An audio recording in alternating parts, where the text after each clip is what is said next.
ఆకాశవాణి వరంగల్ కేంద్రం. ఈనాటి కార్యక్రమంలో అత్యవసర పరిస్థితుల్లో ఇన్సూరెన్స్ ఆవశ్యకత అనే అంశంపై ప్రముఖ సీనియర్ ఆర్థోపెటిక్ వైద్యులు డాక్టర్ వద్దిరాజు రాకేష్ గారితో పరిచయం వింటారు. పరిచయకర్త శ్రీ ఇల్లందుల రవికుమార్. శ్రోతలకు నమస్కారం. మన జీవితంలో ఎప్పుడు ఏ అత్యవసర పరిస్థితి ఎదురవుతుందో ఎవరూ చెప్పలేరు. ప్రమాదాలు, ఆకస్మిక అనారోగ్యాలు, గుండెపోటు, స్ట్రోక్స్ వంటి వైద్య అత్యవసర పరిస్థితులు కుటుంబాలను మానసికంగానే కాకుండా ఆర్థికంగా కూడా తీవ్రంగా ప్రభావితం చేస్తాయి. అలాంటి సమయంలో ఈ ఆరోగ్య బీమా లేదా ఇన్సూరెన్సు ఎంతటి భరోసాను అందిస్తుందో తెలుసుకోవడం చాలా ముఖ్యం. మరి ఈ రోజున ఈ అంశంపై మనతో మాట్లాడేందుకు డాక్టర్ వి రాకేష్ గారు మన ఆకాశవాణి కేంద్రానికి విచ్చేశారు. వీరు సీనియర్ ఆర్థోపెటిషియన్, అలాగే తెలంగాణ ఆరోగ్యశ్రీ హాస్పిటల్కి సంబంధించి స్టేట్ ప్రెసిడెంట్గాను ఉన్నారు. ఇంతకుముందు లోగడ తెలంగాణ ప్రైవేట్ హాస్పిటల్స్కి స్టేట్ ప్రెసిడెంట్గాను ఉన్నారు. అలాగే వరంగల్ ఐఎంఏ ప్రెసిడెంట్గా కూడా వీరు పనిచేశారు. మరి వీరిని అడిగి ఈ రోజున మనము అత్యవసర పరిస్థితుల్లో ఇన్సూరెన్స్ ఆవశ్యకత ఏ విధంగా పనిచేస్తుంది అనే విషయం మీద మనం చర్చించుకుందాం. డాక్టర్ గారు నమస్కారం అండి. నమస్కారం అండి. డాక్టర్ గారు, ముందుగా అసలు ఈ వైద్య అత్యవసర పరిస్థితి అంటే ఏమిటి? సాధారణ ప్రజలు దీన్ని ఎలా గుర్తించాలంటారు? అన్నిటికన్నా ముఖ్యమైనది వైద్యంలో ఈ ఎమర్జెన్సీ ఆర్ అత్యవసర పరిస్థితి అండి. ఇది ఎందుకంటే మీరు అన్నట్టుగా దీన్ని ఆర్థికంగా కాకుండా మానసికంగా కూడా ఒక పూర్తి కుటుంబాన్ని ఇది ప్రభావితం చేస్తోంది. సో ఇందులో ముఖ్యంగా తీసుకుంటే ఇవాళ జరుగుతున్న సైంటిఫిక్ అడ్వాన్స్మెంట్స్ ఏదైతే మెడిసిన్లో అభివృద్ధి చెందుతుందో దానిలో కొత్త సిస్టమ్స్ అనేవి వస్తున్నాయి. సో అలాగే దానికి ఏదైతే పెరుగుతుందో దానికి అనుగుణంగానే మనకు ఆ ఖర్చులు అనేవి కూడా పెరుగుతుంది. So most of the patients ఇప్పుడు తెలంగాణలో మనకు దగ్గర 32 జిల్లాల్లో గవర్నమెంట్ మెడికల్ కాలేజెస్ కానీ ప్రైవేట్ మెడికల్ కాలేజెస్ వచ్చాయి. వాటిల్లో అత్యాధునిక వైద్యం జరుగుతుంది. అయినప్పటికీ good number of patients are coming to private sector. వచ్చిన వాళ్ళల్లో ఏవైతే ఖర్చులు ఈ పర్టికులర్ పరిస్థితి వాళ్ళకు అందాలో దానికి అయిన ఖర్చును వాళ్ళు భరించలేక చాలామంది ఇబ్బంది పడుతున్నారు. సో ఇందులో నేను గత 30 ఏళ్ళుగా ప్రాక్టీస్ చేస్తున్న దాంట్లో నేను చూసిన సిస్టంలో నాకు అనిపించిన సలహా, మా వైద్య రంగం కూడా చూస్తే ఈ మెడికల్ ఇన్సూరెన్స్ ఉండడం అనేది చాలా ఉపయోగం అండి. అది ఎంతో పెద్ద ఖర్చు అయింది కాదు. మనం చేసే ఖర్చుల్లో అది తీసుకుంటే దగ్గర it will only be 1 to 5% of our expenditure. అది పెట్టుకోకుండా మనము చాలా ఇబ్బందుల్లో పడుతున్నాం ఆర్థికంగా. సో ఒక ఎగ్జాంపుల్ చెప్తాను. ఒక 4 ఫ్యామిలీకి 250 రూపాయలు ఖర్చు చేసుకుంటే, అంటే 1000 రూపాయలు ఖర్చు చేసుకుంటే 1,00,000 రూపాయలు దగ్గర వైద్యపరంగా ఎమర్జెన్సీ వచ్చినప్పుడు అందే విధాన్ని హెల్త్ పాలసీస్ ఉన్నాయి. వేరియస్ ఇన్సూరెన్స్ కంపెనీస్ ఉన్నాయి. ఎవరికి ఏ ఇష్టంగా ఉంటే అది వెళ్ళొచ్చు. ఇది అది అన్నది ఏం లేదు. Number of companies are there that are promoting. So మనకు ఒక భరోసా ఉంటుంది. ఏంటి అంటే ఎప్పుడన్నా రావచ్చు. ఒక పాము కుట్టింది, ఒక వైరల్ ఫీవర్ వచ్చింది, ఒక గుండెపోటు వచ్చింది, ఒక బ్రెయిన్ స్ట్రోక్ వచ్చింది, లేకుండా యాక్సిడెంట్ అయింది, మేజర్ హెడ్ ఇంజరీ అయింది. సో వీటిల్లో ఆ ఖర్చు వస్తుంది. సో ఉన్నప్పుడు నువ్వు కూర్చొని ఇబ్బంది పడకుండా వీటిల్లోకి వెళ్తే లాట్ ఆఫ్ ఈ స్కీమ్స్ ఆర్ క్యాష్లెస్ స్కీమ్స్. ఆ కార్డు ఇస్తాడు, కార్డు పట్టుకొని మనం హాస్పిటల్కి వెళ్తే హాస్పిటల్ నుంచి ఆ ఇన్సూరెన్స్ కంపెనీకి అప్డేట్ చేస్తారు, ఆథరైజేషన్ అన్నది ఇస్తారు. ఇచ్చాక మనం ఆ వైద్యం పొంది ఆ బిల్లు వాళ్ళకి పెట్టుకుంటారు. కొంచెం ఎక్కువ తక్కువ అయితే కొంత మనం కట్టుకునే అవసరం వస్తే వస్తుండొచ్చు. But most of this insurance మనకి ఎంతవరకు వ్యాలిడిటీ ఉంటుంది అనేది మనం చూసుకొని మన ఆర్థిక పరిస్థితిని అనుగుణంగా మనం ఆ పర్టికులర్ ఇన్సూరెన్స్ పాలసీ తీసుకొని ఉంటే అది చాలా ప్రయోజనం అండి. యంగ్ తనంలో ఉన్నప్పుడు మన ఇద్దరికి, మన పేరెంట్స్ ఇద్దరికి సరిపోతుంది. మనం కొంచెం ఏజ్ పెరిగినాక మనకు, మన ఇద్దరు పిల్లలకు పనికి వస్తాం. సో ఏ ఫ్యామిలీ ఆఫ్ 4 అన్నది ఈజ్ అ కాన్స్టెంట్ సిస్టమ్. ఎక్కువ కావాలి. ఇప్పుడు పేరెంట్స్ ఉన్నారు, పిల్లలు ఉన్నారు, అందరు కలిపి ఇన్సూరెన్స్ చేసుకుంటాం. మేబీ కాస్ట్ కొంచెం పెరుగుతుందేమో, కానీ ఇట్లాంటి సిస్టమ్స్ తీసుకుంటే ఒక సెక్యూరిటీ అన్నది ఉంటుంది. ప్రైవేట్ ఉన్నాయి, గవర్నమెంట్ కూడా. Any one scheme which is there తీసుకుంటే the security is there. So దానివల్ల ఏంటంటే మనం కూడా ఏమంటారు, జేబులో పైసలు ఉన్న విధంగా ఫీల్ కావచ్చు. సో దాంతో హెల్త్ పరంగా మనం ఇబ్బంది పడకుండా ఉంటుంది. అయితే ఇప్పుడు మీరు అన్నట్టు ఏదైనా అత్యవసర వైద్య పరిస్థితుల్లో మనకి హెల్త్ ఇన్సూరెన్స్ తీసుకుంటే చాలా ఉపయోగము అవుతుంది అని అంటున్నారు కదా. జనరల్గా ఇప్పుడు అత్యవసర ఈ వైద్య పరిస్థితులకు అసలు ప్రధాన కారణాలు ఏమేమి ఉంటాయి? అంటే ఇప్పుడు ఎట్లా ఉంది సార్ అంటే మోస్ట్ ఆఫ్ ద డిజీజెస్ ఇప్పుడు వచ్చే రోగాల్లో ఒక 80% రోగాలు are not because of major a thing, మన లైఫ్ స్టైల్ డిజీజెస్ వల్ల వచ్చే ప్రాబ్లమ్స్. అంటే సింపుల్, ఒక డయాబెటీస్ మేము చూస్తున్న ఇనీషియల్గా వెన్ వీ సా 50 ఏండ్లు 45 ఏండ్లు 40 ఏండ్లు దానికన్నా చిన్న వాళ్ళల్లో వీ నెవర్ సా డయాబెటీస్. అట్లాంటిది 20 ఏండ్లు 22 ఏండ్ల వాళ్ళకి డయాబెటీస్ చూస్తున్నారు. Same is the case with hypertension, same is the case with obesity, mental tensions. Lot of health issues are these diseases which are lifestyle diseases. ఇవి control చేసుకుంటే 80% the diseases తప్పుతాయి. Good food, quality food. ఇప్పుడు మనం చూస్తున్న పాతకాలంలో మా grand mother తీసుకుంటే మంచిగా రాగి మాల్ట్ ఇంట్లో తాగడం, లేకుంటే ఒక వెరైటీ ఆఫ్ ఫుడ్ ఎవ్రీడే తినడం, పొద్దున్న తింటే సాయంత్రం టిఫిన్ తినడం, చిన్న మాత్రలో తినడం, ఎక్కువ నడవడం, ఇట్లాంటి లైఫ్ స్టైల్ ఉండేది. ఇప్పుడు ఏమైంది అంటే దాదాపుగా సెడెంటరీ లైఫ్ అయింది. Most of the people it is sedentary life. చేసుకున్నా కూడా కొంత పని చేసుకుంటున్నారు, వీలైనంతగా రిలాక్స్ చేస్తున్నారు. తర్వాత కొన్ని మన అలవాట్లు, స్మోకింగ్ కానీ, డ్రింకింగ్ కానీ, గుట్కా తినడం కానీ, ఇలాంటి అలవాట్లు వస్తున్నాయి. సో వాటిల్లో ఎనీ డిజీజ్ మనం ఏమనుకుంటాం అంటే ఒక ప్రాబ్లం వచ్చిందంటే ఒక గుండెకే వచ్చింది కదా అనుకుంటాం. But it is not just గుండె నుంచి కిడ్నీస్ ఎఫెక్ట్ అవుతుంది, కిడ్నీస్ నుంచి ఇంకేదో ఎఫెక్ట్ అవుతుంది, అలా అవుతుంది. So as the age advances ఇనీషియల్గా తెలియకపోవచ్చు, ఈ కాంప్లికేషన్స్ పెరుగుతున్న కొద్దీ this diseases are becoming more troublesome for the patients. Both మానసికంగా ఆర్థికంగా రెండూ అవుతున్నాయి. సో ఈ డిజీజెస్ని చేసుకోవడానికి ఒక గుడ్ లైఫ్ స్టైల్, మనకు ఇప్పుడు యోగా చెప్తున్నారు, ఇంటర్నేషనల్ యోగా డే అని చేశారు ప్రధానమంత్రి గారు. So we can promote things like these where you can get into healthy lifestyle and proper diet plans ఉన్నాయి, డయటీషియన్స్ ఉన్నారు. So many programmes are going on. ఒక ప్రాపర్ లైఫ్ స్టైల్, సింపుల్ మన తాతల నాటి lifestyle, if you go that is the best lifestyle. Cycling ఏం లేదు, ఇంట్లో కూర్చొని కొంచెం ఎక్సర్సైజ్ చేయొచ్చు. Instead of relaxing a little, ఆ లైఫ్ స్టైల్కి వెళ్తే మనకు లాట్ ఆఫ్ దీస్ డిజీజెస్ నుంచి మనం కాపాడుకోవచ్చు. బట్ కాపాడుకోలేని పరిస్థితులు అనేది is what I'm seeing most frequently ఇప్పుడు. సో వాళ్ళకి ఈ health insurance and this particular ఫెసిలిటీలోకి వెళ్తే వాళ్ళకి చాలా ఉపయోగంగా ఉంటుంది. సో నా పర్టికులర్ థింగ్ దాదాపుగా అఫోర్డ్ చేసుకునే వాళ్ళు వెళ్ళి తీసుకోవడమే మంచిది. అయితే ఇప్పుడు మీరు అన్నట్టు అత్యవసర పరిస్థితుల్లో ఇప్పుడు గుండెపోటు చెప్పారు, తర్వాత స్ట్రోక్స్, ఇట్లాంటి పరిస్థితుల్లో ఇది మరి ఇన్సూరెన్స్ అవసరమే. కానీ ఈ చికిత్సా ఖర్చు చూసుకుంటే పాత చూసుకుంటే ఇప్పుడు ఎంత పెరిగినాయి అంటారా? అంటే మెడిసిన్ అన్నది ప్రతిరోజు నూతనంగా పెరుగుతోంది సార్, అడ్వాన్స్ అవుతూ వస్తుంది. అంటే మనం చూసిన రోజు ఒక ఎక్స్రే ఉండేది, ఎక్స్రే నుంచి డిజిటల్ ఎక్స్రే వచ్చింది, సిటీ స్కాన్ వచ్చింది, ఎంఆర్ఐ స్కాన్ వచ్చింది, ఇంకేదో వచ్చింది. సో అట్లా పెరుగుతోంది. చిన్న టెస్ట్ ఉండింది, ఇప్పుడు డిజీజెస్ మనకు తెలియక ముందే డిటెక్ట్ చేయగలిగే డిజీజెస్ ల్యాబ్ టెస్ట్లు వచ్చాయి, క్యాన్సర్ కు సంబంధించిన టెస్ట్లు వచ్చాయి. సో అలా as the science is advancing, కొన్ని మేము కూర్చొని 10 రోజులు హాస్పిటల్లో ఉండాల్సిన సర్జరీ వల్ల 2 రోజుల్లోనే ఇంటికి పోయేటట్టుగా సర్జరీస్ వచ్చాయి. సియామ్ అని వచ్చింది, ఒక మాడ్యులర్ థియేటర్స్ అన్నీ వచ్చాయి. ఇట్లాంటివన్నీ హాస్పిటల్స్ ఆఫ్ వేరియస్ అడ్వాన్స్మెంట్స్ అనేవి జరుగుతూ వస్తున్నాయి. సో దానికి ఎట్లయితే అడ్వాన్స్మెంట్ వస్తుందో అలాగే ఖర్చు కూడా పెరుగుతుంది. సో మోడర్న్ హాస్పిటల్ ఎక్విప్మెంట్స్ ఇవన్నీ కూడా వెరీ కాస్ట్లీ అయ్యాయి. అండ్ వీటన్నిటికీ రెగ్యులర్ యాన్యువల్ మెయింటెనెన్స్ కాంట్రాక్టు, తర్వాత కాంప్రహెన్సివ్ మెయింటెనెన్స్ కాంట్రాక్ట్స్ ఇవన్నీ ఉంటాయి, which are very high rates as the size of the equipment increases. So ilaga modern system has become costly but it is more advanced. దాని వల్లే మనకు average life expectancy ఏమంటారు independence వచ్చినప్పుడు 52 ఏండ్లు ఉండేది. ఇప్పుడు దగ్గర average life expectancy set to be 74 years. అంటే ఒక 20 ఏండ్లు పెరిగినాయి అంటే the reason is advanced science. సరే కొంతమంది 40 ఏళ్ళకే చనిపోవచ్చు, కొంతమంది 90 ఏళ్ళకి చనిపోవచ్చు, but the average life expectancy has increased. So దానికి కారణం ప్రధానంగా ఈ అడ్వాన్సింగ్ సైన్స్. సో దానికి అనుగుణంగా ఏదైతే అడ్వాన్స్ అవుతుందో అలాగే ఆ కాస్ట్ కూడా పెరుగుతుంది. పాతకాలంలో చిన్న ఇంట్లో ఫోన్ ఉండేది, ఇవాళ మామూలు ఫోన్ వచ్చింది, తర్వాత స్మార్ట్ ఫోన్ వచ్చింది.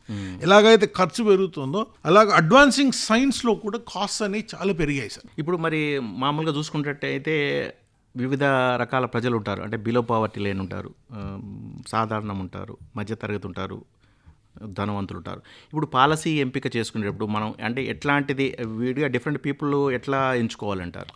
మన రిస్క్ బట్టి sir, fundamentally it is risk బట్టి. బిలో పావర్టీ లైన్ కు అన్ని governments now are giving good health schemes and health cards, they can avail that. Over and above that also you can take. అవి కూడా కొన్ని limited డిజీజెస్కే ఉన్నాయి, కొన్నిటికి లేవు.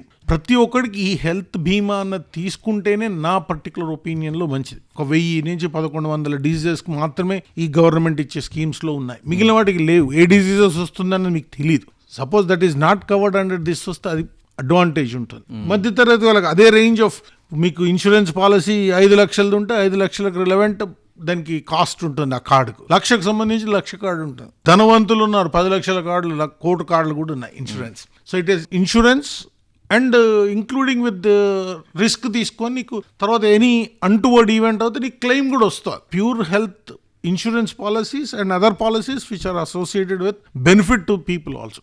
Simple card నాకు నిజంగా వస్తే ఈ ఇన్సూరెన్స్ వాడుకుంటాను, లేకపోతే ఆ 1,000 రూపాయలు వేస్ట్ అయినాయి. అంతేగాని పెద్ద కార్డు తీసుకొని నేను చనిపోతే నాకు లాభం రావాలి అన్న దానికి పోయేదానికన్నా ఇలాంటి సింపుల్ హెల్త్కి ఇన్సూరెన్స్. నాకు ఫ్యామిలీ ఆఫ్ 4, ఇంట్లో 4 ఉన్నాను. నేను, మా నాన్న, మా అమ్మ, నా భార్య.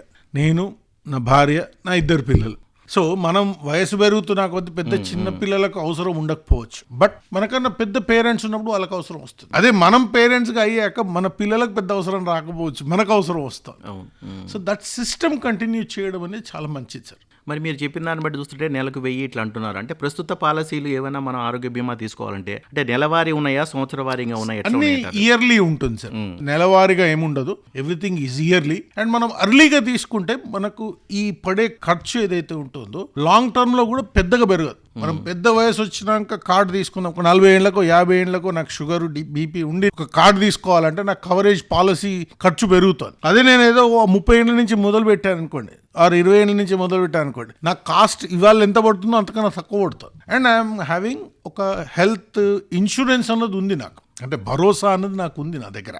సో ఆ సిస్టమ్గా వెళ్తోంది ఈ ఇన్సూరెన్స్ అనేది. ఇప్పుడు సపోజ్ ఒక 5 లక్షలకి ఇన్సూరెన్స్ తీసుకున్నాడు అనుకుందాం, ఒక సంవత్సరానికి కాలం పాటు పనిచేస్తుంది. మీరు అన్నట్టు ప్రతిదీ ఉపాము కాట్ అన్నారు, లేకపోతే చిన్న చిన్న వాటికి కూడా, అంటే చిన్న చిన్న వాటికి కూడా మనం యూటిలైజ్ చేసుకుంటూ సంవత్సరం మొత్తంలో ఏ జబ్బు వచ్చినా అది యూటిలైజ్ చేసుకునే అవకాశం ఉంటుందా?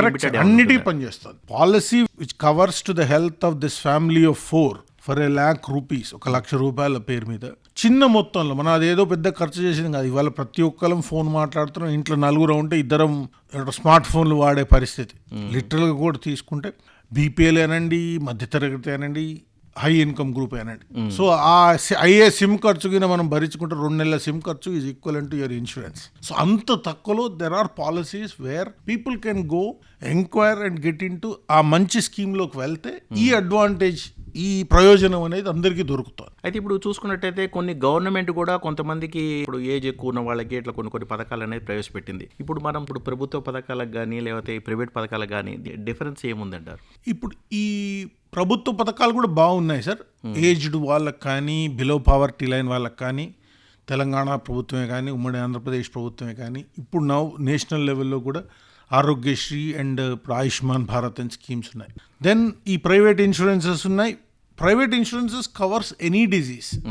ఈవెన్ ఒట్టిగా జ్వరం వచ్చి 4 రోజులు వండుకుందామన్నా కూడా, 4 రోజులు హాస్పిటల్లో అడ్మిషన్ అవసరం వచ్చినా కూడా it will cover you whatever is that cost. Versus ఈ పర్టికులర్ ఇన్సూరెన్సెస్ అనేది limited number of diseases, limited fixed రేట్స్లో ఉంటుంది. 90% of them generally cover emergencies. ఈ హెల్త్ కార్డ్స్ పెట్టుకుంటే ఈవెన్ దట్ చిన్న జ్వరము లేకుంటే విరోచనాలు అయ్యి హాస్పిటల్లో షరీక్ అయ్యే పరిస్థితి వచ్చినా కూడా it will cover. So in an year పేరు మీద మనకు ఒక పర్సన్, ఒక ఫ్యామిలీ 4 వేసుకుంటే అట్లీస్ట్ ఒక్క అడ్మిషన్ ఒక్కళ్ళకు అవసరం, హాస్పిటల్లో షరీక్ అయ్యే అవసరం గిన పడితే ఆ ఏ ఖర్చు ఇది భరిస్తుంది. ఆ ఖర్చు ఈజ్ లెస్ దాన్ మనం పెట్టే ఈ 1,000 రూపాయలు, 1,500, 2,000 రూపాయలు. సో అట్లా బ్రాడర్ గిన తీసుకుంటే having this card is always useful. And 90% of private hospitals now are having empanel, ఈ పర్టికులర్ ఇన్సూరెన్స్తో ఎంపానల్మెంట్ ఉన్న హాస్పిటల్స్. ఒకవేళ లేకపోయినా కూడా మనం అమౌంట్ పే చేసి ఆ ఇన్సూరెన్స్ ఉన్నది కాబట్టి మనం క్లెయిమ్ చేసుకోవచ్చు, రీయింబర్స్మెంట్ అంటాం, అది చేసుకోవచ్చు. సో దాదాపుగా మనం పెట్టే ఖర్చు ఏదైతే ఉంటుందో మన హెల్త్లో ఎక్కడో యూజ్ అవుతుంది. అది యూజ్ కాదు అన్నది ఏం లేదు. అండ్ లాంగ్ రన్లో తీసుకుంటే నీకు ఇనీషియల్ నుంచి కింద ఉంటే ద ఫీజ్ ఏదైతే ఉంటుందో, నువ్వు ఇన్సూరెన్స్ పాలసీలోకి ఎంటర్ కావాలంటే 40 ఏళ్లలో నేను ఎంటర్ అయితే ఏ రేట్కి అయితే ఎంటర్ అవుతానో, 20 ఏళ్ళ నుంచి మొదలు పెడితే ఆ 40 ఏళ్ళలోకి ఎంటర్ అయ్యే దాంట్లో సగంలో ఉంటాను నేను. ఈ 20 ఏళ్ళు నేను అమౌంట్ వేస్ట్ చేశానని మనం అనుకుంటుంటాం, బట్ మనం చేసే వేస్ట్ ఖర్చులో ఇది ఎంత కాదు, ఇట్ ఈస్ ఓన్లీ 5%. సో అదిగిన ఆ లాంగ్ టర్మ్ విజన్ ఉంటే, అంటే ఎందుకంటే ప్రతి హెల్త్ కేర్, ఇప్పుడు ఈవెన్ మీరు అమెరికాలో కానీ ఎక్కడ తీసుకున్నా కూడా హెల్త్ కేర్కు జనరల్ గవర్నమెంట్ జీడిపి రేషియో కింద తీసుకుంటే 11 to 12% of the GDP health మీద వ్యయం చేస్తోంది. సో మనకు కూడా మన ఇన్కంలోంచి 12% అనుకుంటే అంతే అవుతుంది. సో ఏ స్థాయి వాడికి ఆ స్థాయి, పేదవాడు ఉన్నాడు, మధ్యతరగతి వాడు ఉన్నాడు, గవర్నమెంట్ ఉద్యోగం ఉన్నవాడు ఉన్నాడు. ఇప్పుడు గవర్నమెంట్ ఉద్యోగంలో కూడా వేరియస్ వాళ్ళకు కూడా ఈ ఇన్సూరెన్స్ ఉంటుంది, ఈఎస్ఐ పిఎఫ్ ఉంటుంది, ఈఎస్ఐ స్కీమ్ ఉంటుంది. తర్వాత ఇప్పుడు గవర్నమెంట్ కొత్త కూడా కొన్ని స్కీమ్స్ ప్రయోజపడుతుంది, వాటిల్లో కూడా బెనిఫిట్ దొరుకుతుంది. అయితే ఏది ఎవరైనప్పటికీ కూడా మనం ఎప్పుడు ఏ పరిస్థితి వస్తుందో తెలియలేము కాబట్టి అత్యవసర పరిస్థితి ఏదైనా ఆరోగ్య బీమా ఎవరైనా సరే తీసుకుంటే మంచిది అని అంటున్నారు. నా ఒపీనియన్లో అది చాలా బెటర్ సార్. అంటే నేను అనేది ఒకటే, మన తెలంగాణ కానీ భారతదేశమే కానీ పాపులేషన్ జనాభా సంఖ్య ఎక్కువ ఉంది కాబట్టి, అండ్ వీఆర్ నాట్, మనం గవర్నమెంట్ అక్కడ ఇప్పుడు నేను చెప్పినట్టు అమెరికానో వెస్టర్న్ వరల్డ్లో మనం కానప్పుడు but the cost of treatment is about 12% of your GDP. అంత గవర్నమెంట్ వ్యత్యాసం చేసే పరిస్థితి లేదు ఇవాళ గవర్నమెంట్ మనకు 1 to 2% హెల్త్ మీద పెడుతుంది. So there is a lot of deficit. So ఆ డెఫిసిట్ను మనం ప్రొటెక్ట్ చేసుకోవాలి అంటే ఇట్లాంటి హెల్త్ స్కీమ్స్లోకి వెళ్తే ఇట్ ఈస్ ఆల్వేస్ మనకు ఒక భరోసా లాగా, మనకు ఒక ధైర్యం ఉంటుంది. ఆ ధైర్యమే వేరండి. ఇక్కడ సడన్లీ ఏదో ప్రాబ్లం అవుతే మనం ఈ పైసలు ఎట్లరా బాబు, ఈ ఖర్చు ఎట్లరా బాబు అని భయపడేదానికన్నా ఇలాంటి ఒక పెద్ద మొత్తంలో మన దగ్గరికి ఉంది అంటే సేఫ్టీగా it will always be useful sir. And 90% of the time maybe we may not use also. ఒక సంవత్సరం అంతా కూడా వాడకపోతే నీకు పాలసీలో ఏమవుతుంది, నెక్స్ట్ టైం అంతే అమౌంట్ కడితే నీకు 1,00,000 బదులు 2,00,000 పెరుగుతాం. ఏదైతే బెనిఫిట్ దొరుకుతుందో అది పెరుగుతుంది. సో రేపు ఇంకేదో పెద్ద డిసీజ్ వచ్చిందనుకో, 5 ఏళ్ళు ఏం రాలేదు, ఒక వేరే లెవెల్ స్కీమ్లో నీకు అష్యూరెన్స్ దొరుకుతుంది అంతే అమౌంట్ కట్టుకుంటూ. సో అడ్వాంటేజ్ మనకు దొరుకుతుంది. ఇప్పుడు ఇన్సూరెన్స్ పాలసీ తీసుకునేటప్పుడు కుటుంబ పరంగానే ఉంటుందండి, ఇండివిజువల్గా వేరువేరుగా తీసుకోవాల్సిన అవసరం ఉంటుంది? అన్ని విధాలుగా ఉన్నాయి సార్. వెరీ ఫ్లెక్సిబుల్, ఇండివిజువల్గా తీసుకోవచ్చు, గ్రూప్ ఇన్సూరెన్సెస్ తీసుకోవచ్చు. ఇప్పుడు కొంతమంది ఇప్పుడు చేనేత కార్మికులకు వాళ్ళకు గ్రూప్ ఇన్సూరెన్స్ అని ఇచ్చారు. సో అట్లా many types of insurances are there. ఇప్పుడు మేము మా డాక్టర్స్ పరంగా కూడా we all take as a group insurance, doctors అందరం కలిసి. సో అట్లాగా there are very many varieties of policies that are there. అయితే జనరల్గా చూసుకున్నట్లయితే ఒక కుటుంబం అనేది అంటే ఏది తీసుకుంటే మంచిదని మీ అభిప్రాయం? అంటే ఒక గ్రూప్ తీసుకుంటే మంచిదా? నా ఒపీనియన్లో తీసుకుంటే ఎప్పుడు కూడా నేను 20 ఏళ్ళ వాడు అన్నా అనుకోండి, మా పేరెంట్స్ 45 ఏళ్ళు, they are very prone to diseases. Lifestyle చెప్పాను, లైఫ్ స్టైల్ డిజీజెస్ కావచ్చు, మన ఆరోగ్యపరంగా వచ్చే డిజీజెస్ కావచ్చు. నేను 45 పోయే వరకు నా పిల్లగాలు 20 ఏళ్ళు, అప్పటికి నాకు I'm also at high risk. And పిల్లలకు చిన్న చితక ఏదైనా ఉన్నా కూడా that will cover under this. So ఆ విధంగా ఫ్యామిలీ స్కీమ్ అన్నది తీసుకుంటేనే it will be much useful sir. And ఇండివిజువల్గా ఫ్యామిలీ నలుగురు పేరు మీద ఇండివిజువల్ హెల్త్ స్కీమ్ తీసుకున్న దానికన్నా ఈ ఫ్యామిలీ స్కీమ్స్ తీసుకుంటే చాలా బెటర్గా ఉంటుంది. అంటే కొంతమంది ఏం చేస్తారంటే, ఇప్పుడు పెద్దవాళ్ళం మనకు జబ్బులు వస్తాయి కదా, ఇప్పుడు చిన్నపిల్లలు ఇప్పుడు అప్పుడే పుట్టారనుకుందాం, వాళ్ళకి తీసుకోవటమే ఎందుకు అంటారు. ఇట్లాంటి వాటికి మీరేమంటారు? నువ్వు ఇప్పుడు చెప్పేది అదే సార్. అవసరాలు, లైఫ్ స్టైల్, మనం తినే తిండి, తాగే నీరు, ఉండే వాతావరణం, చిన్నపిల్లల నుంచి పెద్దవాళ్ళకి. ఇప్పుడు మేము చదువుకున్న రోజుల్లో 40 ఏళ్ల కన్నా ముందు బీపీ అన్న తెలియదు. ఇప్పుడు మనం 18 ఏళ్ళకి 20 ఏళ్ళకు బీపీలు చూసే పరిస్థితి. అదే గ్యాస్ట్రోఎంటరైటిస్, క్రానిక్ డిజీజెస్ అడ్వాన్స్ పెరుగుతున్న కొద్దీ అంటే డిజీజ్ డిటెక్షన్ అనేది కూడా పెరిగింది ఇప్పుడు హాస్పిటల్స్లో. పాత ఉన్న సిస్టంలో అప్పుడు ఏంటంటే ఎట్ ద మోస్ట్ తీస్తే ఎక్స్రే తీసేవాడు, అంటే బేరియం స్టడీ అనేవాడు. అక్కడి నుంచి the science has advance so much. Endoscopy అనేది వచ్చాయి, బ్రాంకోస్కోపీస్ వచ్చాయి, ప్రాక్టోస్కోపీస్ వచ్చాయి. అంటే సో మెనీ స్టడీస్ డయాగ్నోసిస్ కావడానికి రోగాలు తొందరగా నిర్ధారణ జరిగింది కాబట్టి, వైద్యం జరుగుతుంది కాబట్టి యావరేజ్ లైఫ్ ఎక్స్పెక్టెన్సీ అనేది పెరిగింది. So once you are seeing health as a comprehensive system, ఈ హెల్త్ స్కీమ్స్ తీసుకోవడమే బెటర్ సార్. సపోజ్ పిల్లలకు లేదు, ఇద్దరు తీసుకోండి, ఇద్దరు పేరు మీద తీసుకోండి. అందరికి తీసుకోవాలి అనేది తీసుకుంటే మంచిది. తీసుకోలేము, మనకు ఆర్థిక పరిస్థితి ఇది కావటం లేదు. మీరు అన్నట్టు 45 ఏళ్ళ నేను, 42 ఏళ్ళ నా భార్య అనుకో, మన ఇద్దరికే తీసుకుందాం. Flexibility in the system is there. It depends. నీకు కావాలి అంటే వీళ్ళందరినీ కూడా యాడ్ చేసుకోవచ్చు, లేదు మీ ఇద్దరు పేరు మీద తీసుకోవచ్చు. ఒకళ్ళు వర్కింగ్ ఉంటే ఇంకొకళ్ళు నాన్ వర్కింగ్ ఉన్నా తీసుకోవచ్చు. So various schemes are there which are available. వాటిని మనం యూజ్ చేసుకుంటూ ముందుకు వెళ్తే it will be very beneficial for everyone. అంటే ఇటు హాస్పిటల్స్ పరంగా అధిక ఖర్చులైన మనం హాస్పిటల్స్ కూడా తిట్టేటట్లేదు, హాస్పిటల్స్లో కూడా ఖర్చులు నిజంగా కూడా పెరిగాయి. అవన్నీ మనకి కాంప్రహెన్సివ్గా తీసుకుంటే ఒక భరోసా, ఒక మనిషికి, ఒక వ్యక్తికి, వెదర్ పేదవాడైనా కానీ, మధ్యతరగతి వాడైనా కానీ, ధనికుడే కానీ, ధనికుడు కూడా ఇవాళ ఒక రోజు కూర్చొని సడన్గా ఏదైనా ప్రాబ్లం వచ్చి హాస్పిటల్కి వెళ్ళి 20 లక్షల రూపాయలు ఖర్చు పెట్టాలి అంటే ఇబ్బంది పడే పరిస్థితి. సో 90% ఈ అవగాహన ఉన్న వాళ్ళందరూ తీసుకుంటున్నారు కార్డ్స్. ఈ హెల్త్ ఇన్సూరెన్స్ దిక్కు వెళ్తేనే మనకు ఇట్ విల్ బి మోర్ ప్రయోజనంగా ఉంటుంది సార్. నా opinion people should be encourage అయ్యి దానికి ముందుకు వచ్చి తీసుకుంటే చాలా బెనిఫిట్ పొందుతారు సార్. ఒక చిన్న ఫ్రాక్చర్ ఉంది, చిన్న 5,000 అయిపోతుంది. ఆ ఖర్చు కూడా నీకు ఇన్సూరెన్స్లో వస్తుంది. ఒక పెద్ద ఖర్చు ఉంది, ఒక పెద్ద ఫ్రాక్చర్ అయింది, దానికి ₹1,00,000 బిల్ అయింది, అది కవర్ చేస్తుంది. ఒక 20 మార్పిడి ఇనీషియల్గా మనకు 20 మార్పిడికి ఇవ్వడు, ఒక 5 ఏళ్ళు 6 ఏళ్ళు ఇన్సూరెన్స్లో ఉంటే నీకు 20 మార్పిడికి ఇస్తాడు. సో అవి ప్లాన్ చేసుకొని ₹2,00,000 అది ఖర్చు అవుతుంది. నువ్వు ఇప్పుడు 45 ఏళ్లలో తీసుకుంటే 5 ఏళ్ల తర్వాత అది వచ్చింది అనుకోండి, నీకు 60 ఏళ్లకు 20 మార్పిడి అవసరం వచ్చింది అనుకోండి, మీరు కట్టే మొత్తం ఈజ్ లెసర్ దాన్ దట్ 2.5 లక్షలు. సో ఆ విధంగా it is always a beneficial, అంటే it is a health planning అంటాం మనం. దట్ షుడ్ మనందరికీ it should be very useful. ఇప్పుడు సపోజ్ మీరు అన్నట్టుగా ఎవరైనా ఏదైనా అఫోర్డబుల్ కనుక వాళ్ళకి అయినప్పుడు ఏంటంటే ఆరోగ్య బీమా తీసుకోవడం మంచిది అంటున్నారు. ఈ బీమాని కూడా ఇప్పుడు ఏంటంటే 1 సంవత్సరం కాగానే మళ్ళీ బంద్ చేయకుండా అది కంటిన్యూ అయ్యేటట్టుగా చూసుకుంటేనే మీరు అన్నట్టు ఏంటంటే ఆ ముందు అవకాశాల్లో మనకి లేని అంటే ఏవైతే రోగాలకి ట్రీట్మెంట్ లేదో అది ముందు యాడ్ అయ్యే అవకాశం ఉంది అని అంటున్నారు. ఉంది కదా సార్. మనకు ఇవాళ ఏమీ ఉండకపోవచ్చు, ఏం లేకున్నా హెల్త్ ఇన్సూరెన్స్ ఎందుకు తీసుకుంటున్నాం, ఆ ఒక్క ₹1,000 ఎందుకు వేస్ట్ చేసుకుంటున్నాం అనే కన్నా వేస్ట్ కాదు అది.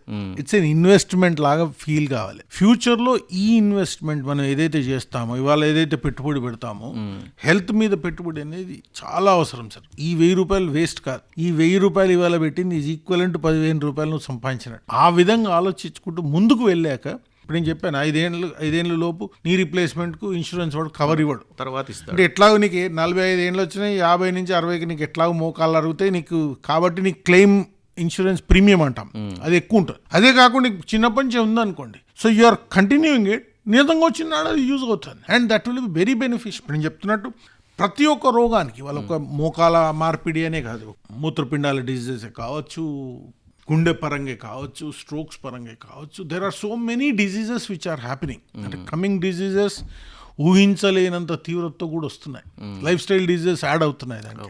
సో ఇవన్నీ మొత్తాన్ని నాకు చూస్తే అనిపించింది కొంతమందిలో మనం ఈ పర్టికులర్ మెసేజ్ సభ్య సమాజానికి చేరాలి. లాట్ ఆఫ్ దెమ్ అదేందో మనం వేస్ట్ చేస్తున్నామని అనుకుంటారు. It's not a waste. Health మీద పెట్టే ఏ రూపాయి కూడా వేస్ట్కి వెళ్ళదు. యూజ్ కాకపోతే యూజ్ కాదు, నీ వల్ల ఇప్పుడు అందరం హెల్త్ స్కీమ్ తీసుకుంటే అందరికీ యూజ్ చేసుకుంటాం అన్నది ఏం లేదు.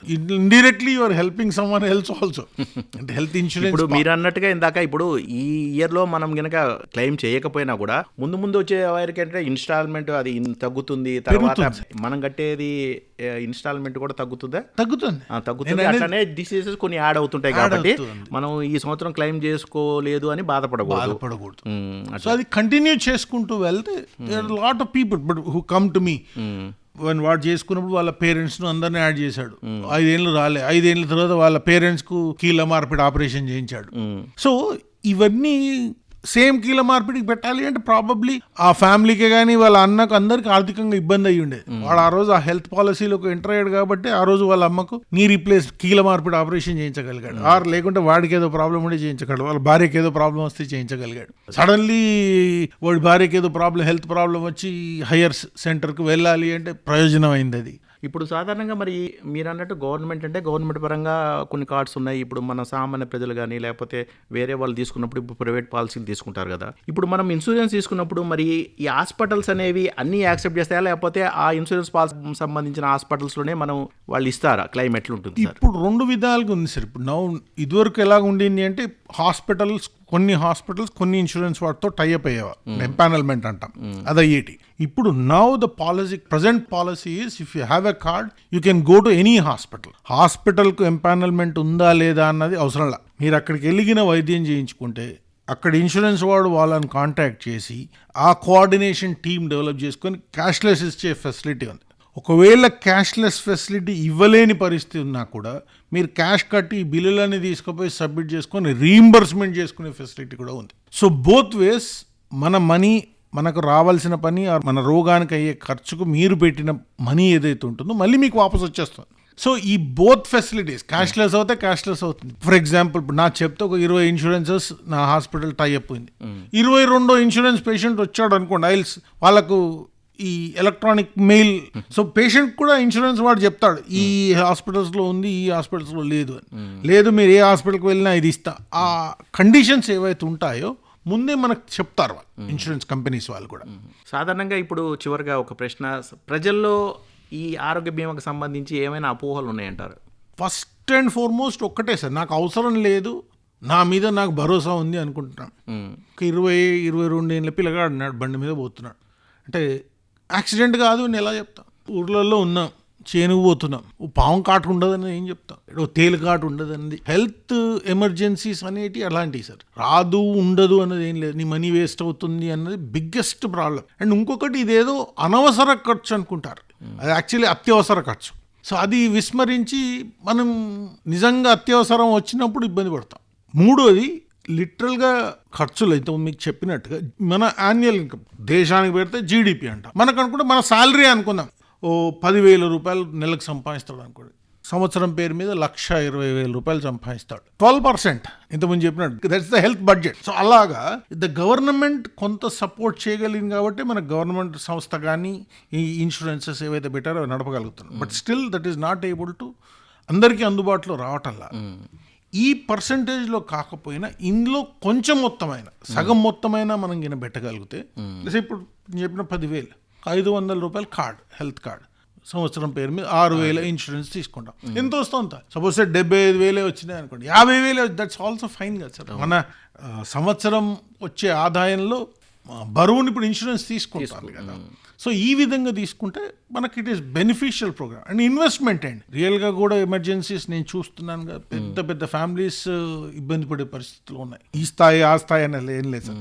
హెల్త్ ఎమర్జెన్సీ ఇవాళ చూసుకుంటే ఈజ్ ఎ రియల్ నెసెసిటీ. బాగుందండి. మరి ఏదైనప్పటికీ ఈ రోజున ఈ హెల్త్ ఇన్సూరెన్సుల యొక్క ప్రాముఖ్యత గురించి మీరు చాలా చక్కగా వివరించారు. అత్యవసర పరిస్థితి మనకు చెప్పి రాదు, ఎప్పుడేమొస్తుందో తెలియదు. కాబట్టి మీరు అన్నట్టుగా మన బడ్జెట్లో కొంత ప్రతి వాళ్ళు తప్పనిసరిగా ఈ ఆరోగ్య బీమా గనుక కేటాయించినట్లయితే ముందు ముందు వాళ్ళు ఎటువంటి ఇబ్బందులు పడకుండా ఇన్సూరెన్స్ పాలసీలు అనేవి కాపాడతాయి అనేది మాటలను బట్టి స్పష్టంగా తెలుస్తుంది. చాలా సంతోషం అండి, చాలా చక్కటి సమాచారాన్ని మా శ్రోతలకు అందించారు. మరి ఆకాశవాణి తరపున మీకు ధన్యవాదాలు తెలుపుకుంటాం. నమస్కారం. Thank you very much sir. ఇంతవరకు మీరు అత్యవసర పరిస్థితుల్లో ఇన్సూరెన్స్ ఆవశ్యకత అనే అంశంపై ప్రముఖ సీనియర్ ఆర్థోపెడిక్ వైద్యులు డాక్టర్ వద్దిరాజు రాకేష్ గారితో పరిచయం విన్నారు. పరిచయకర్త శ్రీ ఇల్లందుల రవికుమార్.